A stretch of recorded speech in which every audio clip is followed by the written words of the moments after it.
cilik-cilik, 4 cilik, 10 cilik, ya, belasan. Karena penyelipan kesekilan ulama. Kalau kita tidak sederhana, nanti fikih jatuh, langsung bisa kita pelajari, langsung jadi amalkan insya Allah. Dan insya Allah untuk mudahkan kita dan memahami dalam mengkaji kitab ini, kita suguhkan pertanyaan kemudian jawabannya dari kitab ini. Kitab ini bukan tanya jawab, tapi kita buat pertanyaan. Insya Allah pertemuan ini kita bahas mukadimah, ya, pengantar. Yang pertama kata mu'allif, kitab ini akan membahas satu tentang definisi fikih.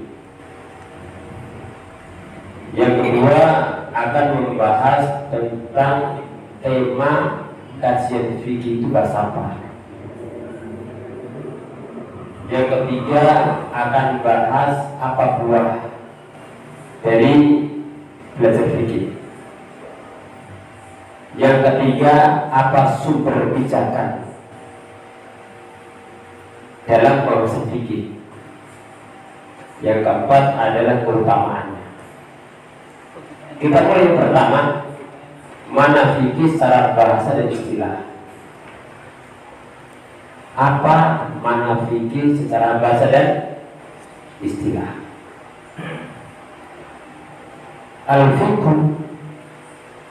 secara bahasa adalah al-fahmu, pemahaman. Sebagian ulama nambahkan al-fahmu daqiq, pemahaman yang jeli dan mendalam. Kalau mu'allif al-fiqh fil lughati al-fahmu, fikih secara bahasa adalah pemahaman. Ketika kita katakan faqihtu al-ilma faqihtu, artinya aku memahami ilmu. Ketika kita berdoa Rabbi syrah li sadri wa yassir li amri wahlul 'uqdatam min lisani yafqahu qawli, artinya yafqahu qawli. Berarti fikih secara bahasa apa? Pemahaman. Seperti firman Allah yang Allah sebutkan tentang kaum yang musyrik, ma nafqahu katsiran mimma taqul. Kami tidak banyak paham tentang apa yang kamu ucapkan. Ma nafqah berarti nafham. Berarti kembali kepada pembahasan bahasa, fikih artinya pemahaman. Seperti juga firman Allah, walakin la tafqahuna tasbihahum. Dalam surat Al-Isra berfirman, wa in min syai'in illa yusabbihu bihamdihi walakin la tafqahuna tasbihahum. Segala sesuatu itu bertasbih kepada Allah. Semua. Tidak ada suatu yang di langit dan di bumi kecuali bertasbih kepada Allah. Tapi walakin la tafqahuna tasbihahum, tapi kalian tidak paham tentang tasbih mereka.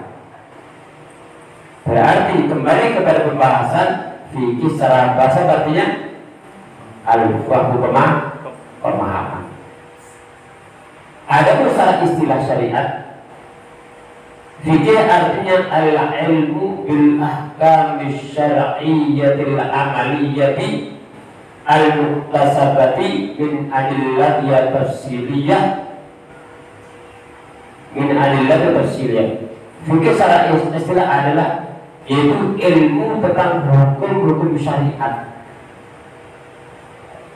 Kalau disebutkan hukum-hukum syariat kan masih luas, mencakup semua pembahasan.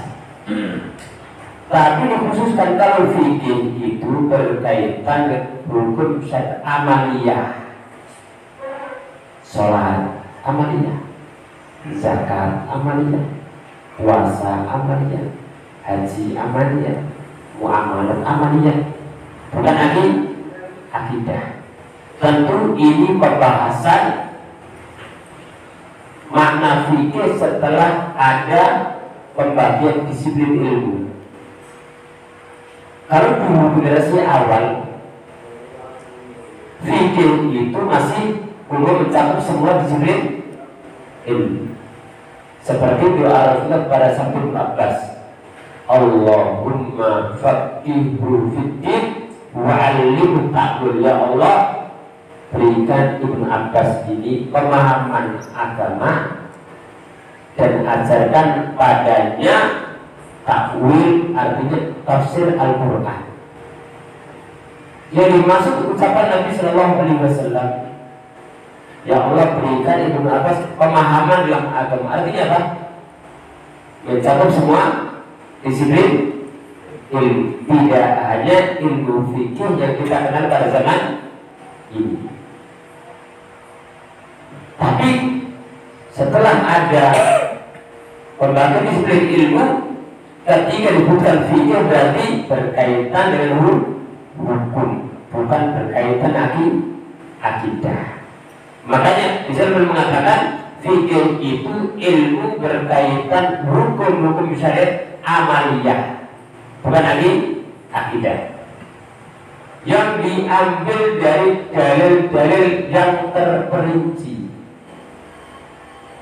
Tidak sama dengan ilmu usul fikih. Ilmu usul fikih itu diambil dari dalil-dalil global. Wa aqimus shalah, tegakkan sholat. Ini perintah. Perintah menunjukkan wajib, berarti sholat hukumnya wajib. Itu usul fikih. Kalau fikih langsung hasilnya, prosesnya pada usul fikih istinbat dan dalil pada hukum, nah hukumnya itu fikih langsung sudah jadi terperinci. Jadi di sini Al-Mu'allif menyebutkan definisi ilmu fikih tidak akan bahas akidah, tidak akan bahas usul fikih, berkaitan hukum-hukum syariat dari sumber dalil yang terperinci. Wa mutlaqul fiqhu al-ahkam nafsiyah. Dan kadang fikih itu dimaksudkan untuk makna hukum-hukum itu dalam sendiri. Hukum-hukum tersebut. Jadi memang fikih kadang untuk umum seperti tadi, tapi setelah ada prinsip ilmu, fikih itu lebih khusus pada hukum-hukum amaliyah, bukan akidah. Poin yang kedua, apa sumber dalam menetapkan hukum-hukum fikih? Apa sumber dalam menetapkan hukum-hukum fikih? Kata mu'allif, masadirul fikih asasiyah, sumber-sumber fikih yang mendasar itu ada 4. Jadi kalau kita belajar usul fikih itu ada adillah al-muttafaq alaiha, ada adillah mukhtalaf fiha. Ada dalil disepakati, ada yang diperselisihkan. Adapun dalil disepakati itu ada 4. Sebenarnya yang lain itu ngikut kepada 4 itu. Yang pertama sumber fikih adalah Al-Qur'anul Karim. Al-Quran. Yang kedua sumber fikih adalah hadis-hadis Nabi Sallallahu Alaihi Wasallam. Yang ketiga sumber fikih adalah ijma', hasil konsensus kesepakatan para ulama pada suatu zaman tentang hukum tertentu. Jadi ijma'. Yang keempat adalah qiyas, analogi. Artinya qiyas itu ada hukum-hukum yang ada nasnya, ada dalilnya, tapi jatuh dan berkembang, sehingga muncul hukum-hukum baru. Al-Quran sudah tidak turun lagi, Rasulullah sudah meninggal dunia. Berarti bagaimana mengetahui hukum-hukum yang baru bermunculan terus sampai kiamat? Dikembalikan kepada dari Al-Quran, kepada Sunnah, kepada ijma', lalu disamakan dengan menggunakan apa? Kias. Karena Islam itu menyamakan yang sama dan membedakan yang beda. Menyamakan yang sama, membedakan yang beda.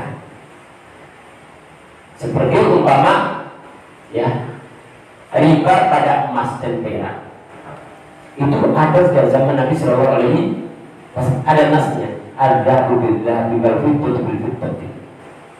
Sekarang mata uang itu kan suatu yang wujud.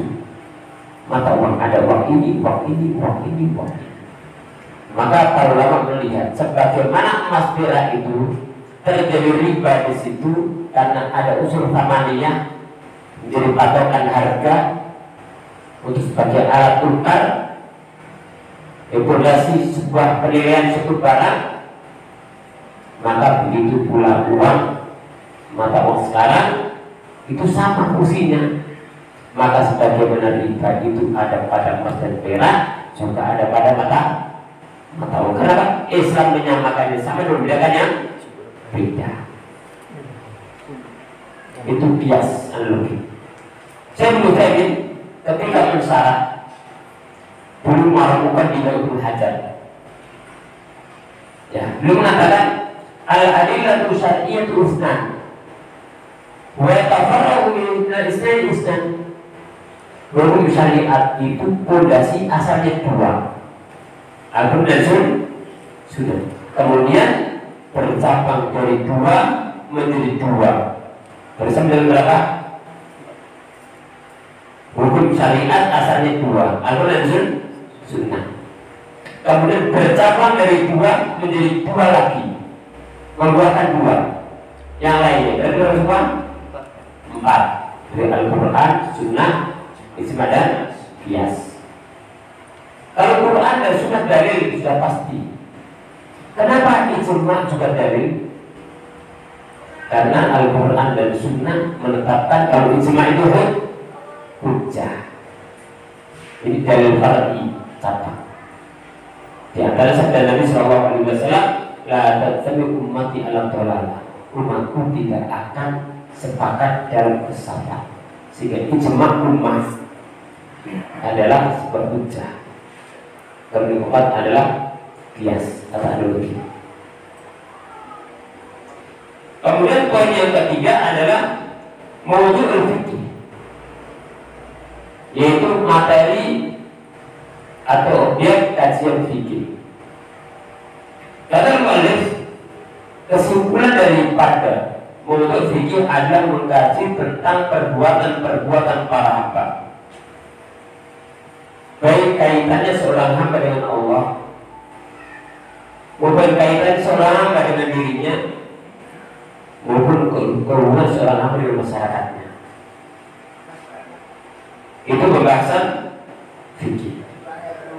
Yang itu mencakup hukum-hukum amaliyah perbuatan, baik berupa ucapan atau perbuatan atau ada akad dan tasarrufat seperti hibah, ya, atau seperti hadiah atau yang lainnya. Dan kalau disimpulkan kata mu'allif, hukum amaliyah itu ada dua. Yang kedua adalah hukum-hukum berkaitan ibadah, puasa, sholat, haji dan seterusnya. Yang kedua adalah hukum-hukum muamalat seperti akad, ya, kemudian sinayat, kemudian pemanat dan seterusnya. Dan kalau diperinci, kata beliau, fikih itu membahas satu, hukum keluarga. Yang kedua, hukum muamalah berkaitan harta, muamalah maliyah. Yang ketiga, hukum-hukum jinayat. Apa? Dengan ketika terjadi apa?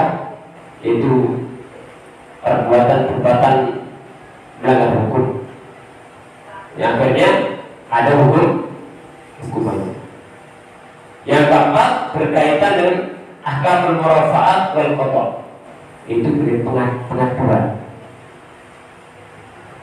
Kemudian yang kelima berkaitan akad dauliyah, yaitu hubungan antara satu negeri dengan negeri yang lain, negeri Islam dengan negeri selain Islam. Itu keluarnya. Pembahasan fikih adalah mencakup pembahasan tadi. Jadi ada akad usrah, ada akad muamalah, ada hukum berkaitan dengan keluarga, ada hukum berkaitan sinayah, ada hukum berkaitan yaitu murafatul qada, ada hukum berkaitan dengan masalah al-akad dauliyah. Itu berkaitan dengan hukum antara negara dengan negara yang lain. Kemudian apa buah dari fikih? Samratul ilmi, apa buahnya? Kata mu'allif, ma'rifatul fikhi wal amalu bihi tudmiru salah al-mukallaf wa sihhata ibadatihi. Buah daripada belajar fikih adalah satu. Buah daripada belajar mengamalkan fikih adalah satu, mengajarkan, membuahkan kesolehan seorang hamba. Yang kedua, dengan belajar fikih diharapkan ibadah kita jadi benar, wudunya benar, sholatnya benar, begitu pula ibadah yang lain. Istiqamah tasawufi, kemudian akhlak dalam muamalah sesama menjadi benar, semakin lurus. Dan kata Malik, wa idza saluhal abdu saluhal mustama. Dan apabila seorang hamba individu soleh, maka masyarakat itu akan soleh. Kenapa? Karena masyarakat itu dari individu ini, sehingga kalau kita lihat secara Nabi Shallallahu Alaihi Wasallam, proses perbaikan itu dari individu ini. Karena apabila individu baik, soleh, insya Allah muncul keluarga yang baik dan soleh. Keluarga yang baik akan munculkan masyarakat yang soleh dan baik.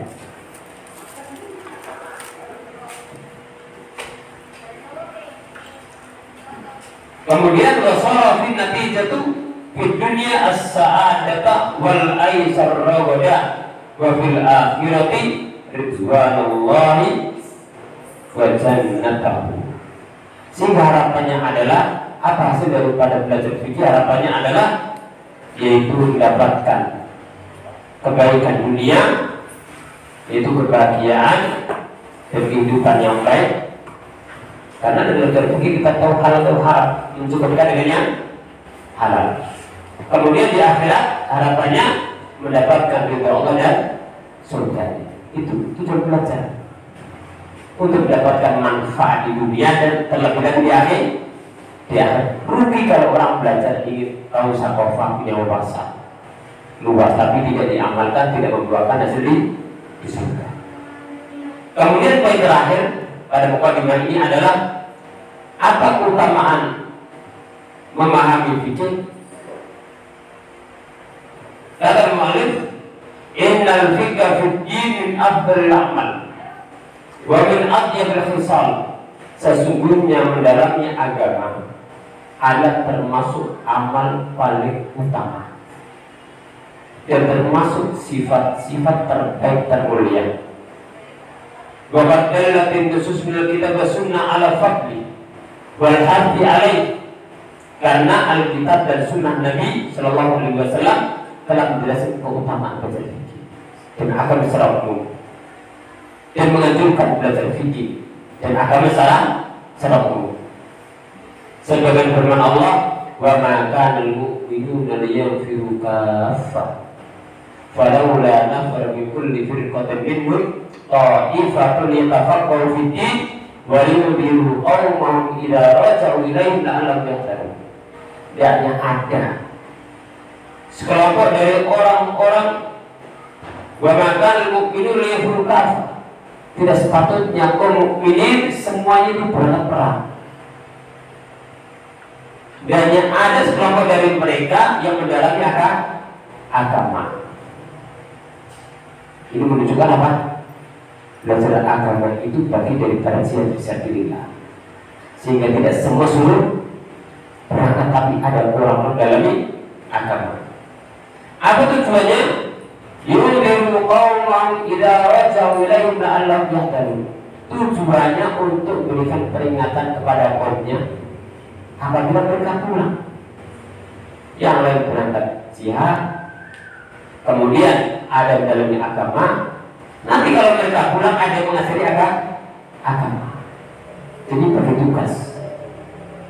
Makanya Ibnu Qayyim rahimahullah taala membagi jihad itu ada jihad bisayfi wasinan, ada jihad bil hujjah wal bayan.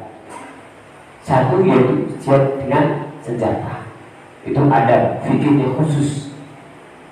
Ada kitab bagus tentang masalah jihad itu al-jihad bil Islam. Karya Profesor Dr. Abdul Salam Al-Suhaimi. Jelaskan jihad ada keindahan-keindahan syarat-syaratnya. Di antaranya harus dengan apa? Bersama penguasa, terutama jihad tolak. Tidak seperti terorisme, itu bukan jihad.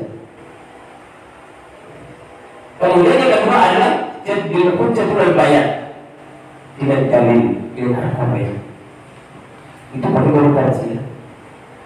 Nah, kalau jihad bisa mesinan itu pada waktu tertentu kalau ada sebab, ya tidak terus ada jihad yang senjata. Tapi kalau jihad bil hujjatul bayan, mendalami ilmu, belajar ilmu, mendapatkan ilmu, ini setiap saat tidak putus, istiqrar berkesinambungan. Wa qala sallallahu alaihi wasallam, man yuridillahu bihi khairan yafaqihu fid-din. Barang siapa yang dikehendaki Allah kebaikan, Allah akan berikan pemahaman terhadap agama.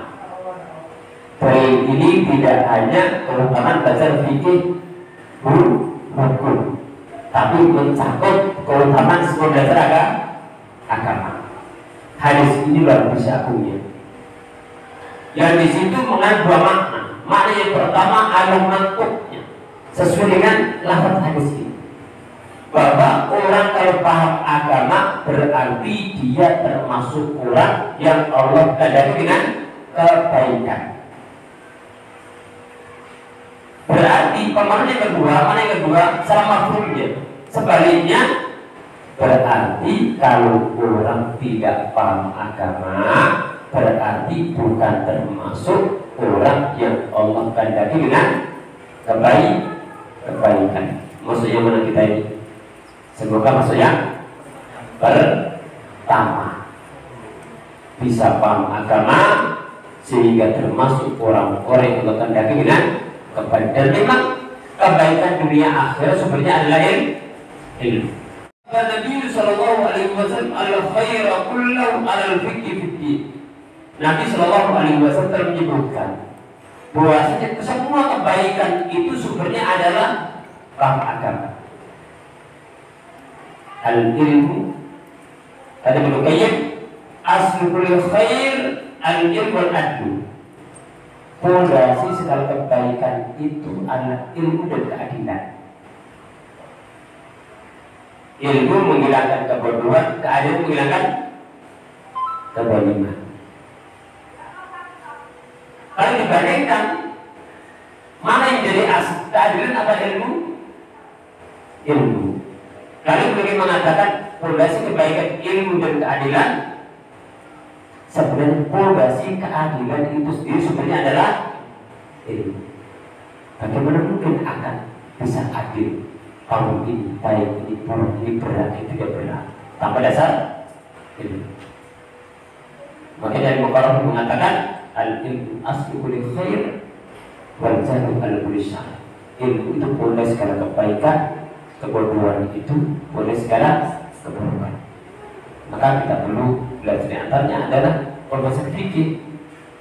Karena jujur saja kita ini kadang-kadang sudah belajar, tapi kadang-kadang dalam praktek fikih dasar kadang kita tidak perhatian.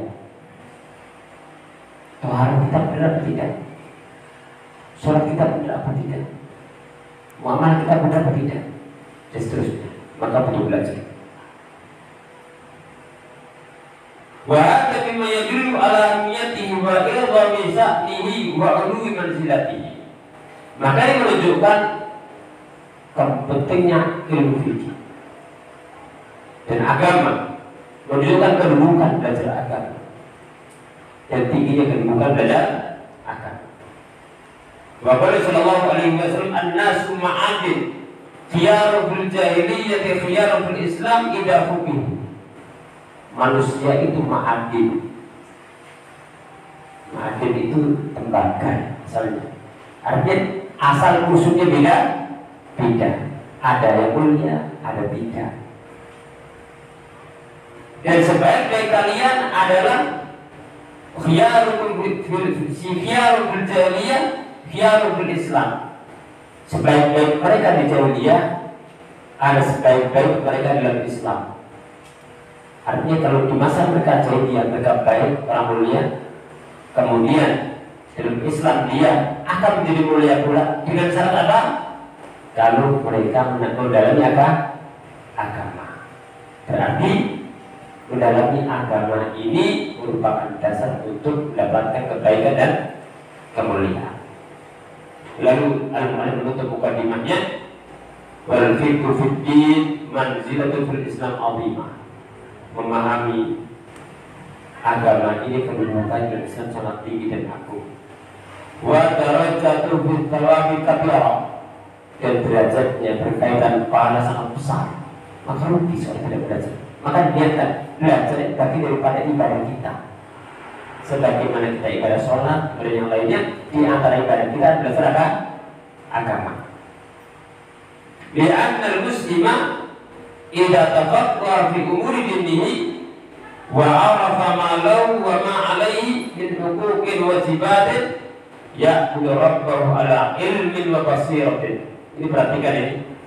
Karena seorang muslim apabila mendalami perkara agamanya dan dia kenal apa yang menjadi kewajiban baginya dan kenal akan hak-haknya dia, jadi haknya paham, untuk melakukan kewajibannya dia paham, maka dia akan dapat beribadah kepada Allah atas dasar ilmu dan pengetahuan.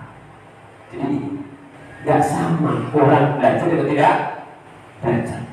Dan kita tidak boleh sama, tidak boleh sama, harus beda. Yang lebih belajar harus apa? Lebih baik ibadahnya. Wa yuwaffaqul khair was sa'adah fil akhirah. Jadi diberikan taufik oleh Allah untuk mendapatkan kebaikan dan kebahagiaan dunia dan akhirat. Ini mukadimah. Jadi kita telah memahami apa arti fikih, kemudian apa sumber hukum fikih, kemudian apa bahasan tema fikih, kemudian apa buah dan keutamaan belajar fikih dan belajar agama secara umum. Dan ini bukan kita bisa bahas. Sebelum berikutnya kita akan masuk pada bab pertama, yaitu fi ahkamit thahar wal miyah, hukum thaharah dan berkaitan dengan air, ya. Dan ini mesti bab pertama, bab thahar. Kenapa? Karena thahar syarat sholat, dan syarat itu mesti sebelum suatu, sehingga bedanya syarat sama rukun. Kalau rukun dalam ibadah, kalau syarat sebelumnya, makanya dibahas itu harus baru sholat, biar syaratnya paham, baru kemudian dia masuk dalam mendalami ibadah sholat. Demikian, kemudian maaf, aku lupa lihat. Wassalamualaikum warahmatullahi wabarakatuh.